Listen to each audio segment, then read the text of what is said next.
I guess I lost hope. I lost hope in attorneys and judges. There's just natural staffing and resource issues that we have throughout the entire country, and it does affect the court system also.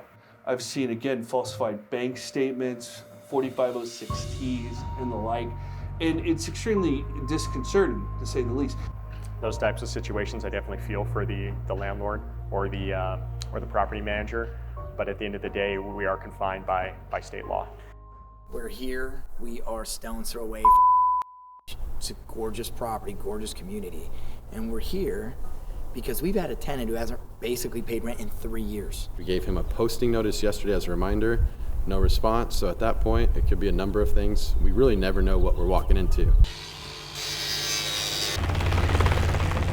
We might have a possible situation. Yeah, can we have that information too?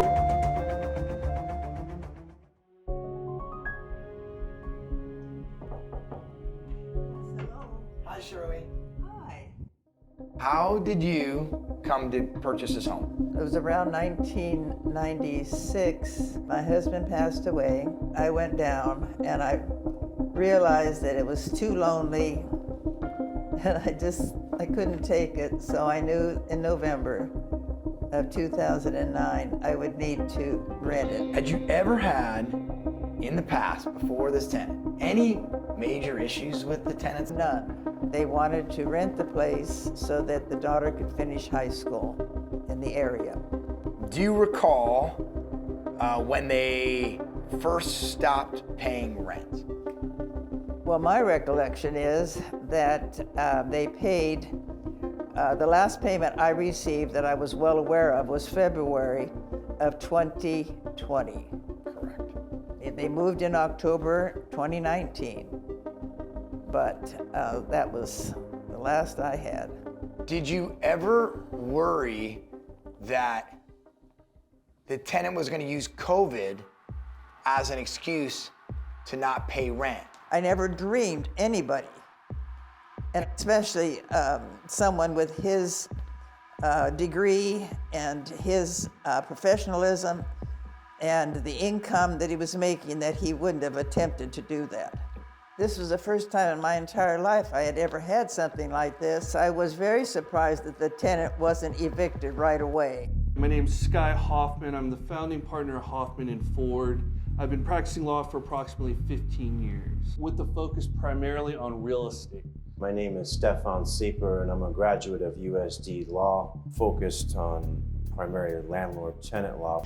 Major lack of due diligence in the majority of transactions is analysis and scrutiny of that lease itself, but also all the collateral factors that come into play as to whether or not this tenant is going to be reliable.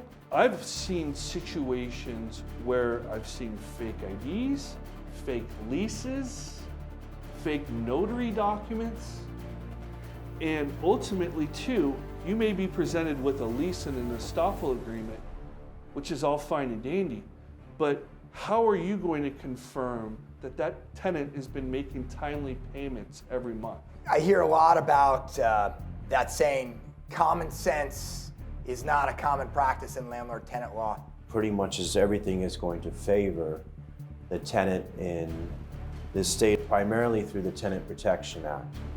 So before 2019, we had the same set of restrictions or same set of rules through the California Code of Civil Procedure 1161. In 2019, the Tenant Protection Act comes along and changes the eviction landscape entirely. Do I feel like when this is over with, will my tenant ever face justice? And the way it looks to me, like the court system favors the tenant and not the landlord. And it breaks my heart to think that he wouldn't have to face something. I've had several landlords. I can definitely feel the emotional side behind it. Unfortunately, with the way California is set up between landlord and tenant laws, it is a tenant state. And there's only so much we can do on the law enforcement side. I've had tenants, burn down properties. I've had tenants that have committed suicide inside those properties. And, that creates a whole other stressor for that landlord or that property manager that they have to deal with.